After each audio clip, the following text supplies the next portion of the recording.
حدیث پاک سنیں گے آپ کی طبیعت بڑی ٹھنڈی ہوگی۔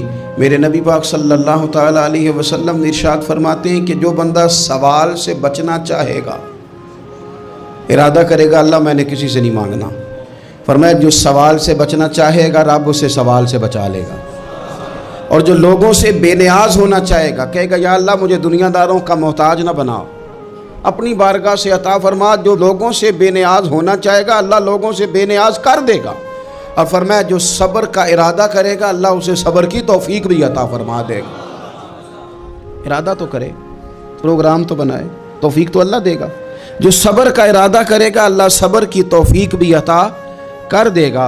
اور حضور صلی اللہ تعالیٰ علیہ وسلم فرمانے لگے یاد رکھو کسی بندے کو جو بہترین تحفہ دیا گیا ہے نا، اگر کسی کو کوئی بہترین عطیہ ملا ہے تو پھر اللہ تعالیٰ نے اسے صبر عطا فرمایا ہے۔ یہ بہترین تحفہ ہے، اس سے زندگی سنور جاتی ہے، اس سے انسان باوقار اور مطمئن ہو جاتا ہے، اس سے اس کے شب و روز آسانی سے بیتتے ہیں، وہ دنیا کی پک ڈنڈیوں سے آسانی سے گزر کے اللہ کی بارگاہ عالی مرتبت میں سرخرو ہو کر حاضر ہو جاتا ہے۔ لیکن اگر بے حوصلہ ہو، صبر نہ ہو، پھر نقصان روز بروز بڑھتا ہے۔ اور پھر میرے رسول پاک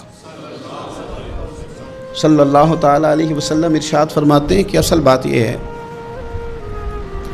کہ اللہ تعالیٰ نہ کسی بندے کا درجہ بلند کرنے کا ارادہ فرماتا ہے، لیکن اس کے اعمال اس طرح کے نہیں ہوتے کہ اس کا درجہ بلند کیا جائے۔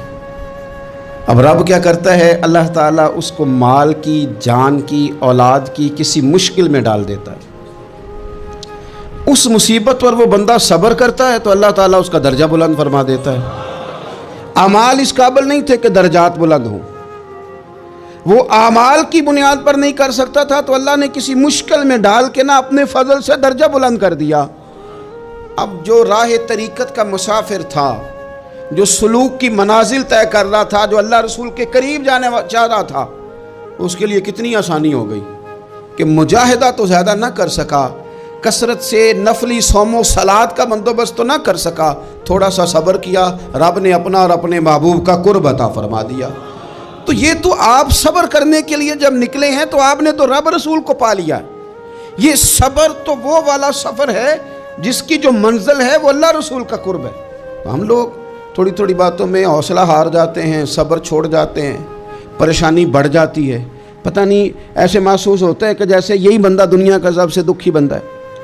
تو ایک تو یہ کہ ذاتی حیثیت سے صبر کرے، ایک یہ کہ پھر دشمن کا جب مقابلہ ہو، آمن نصبرو و صابرو، آپ کا جب مقابلہ سامنے کسی کے ساتھ ہو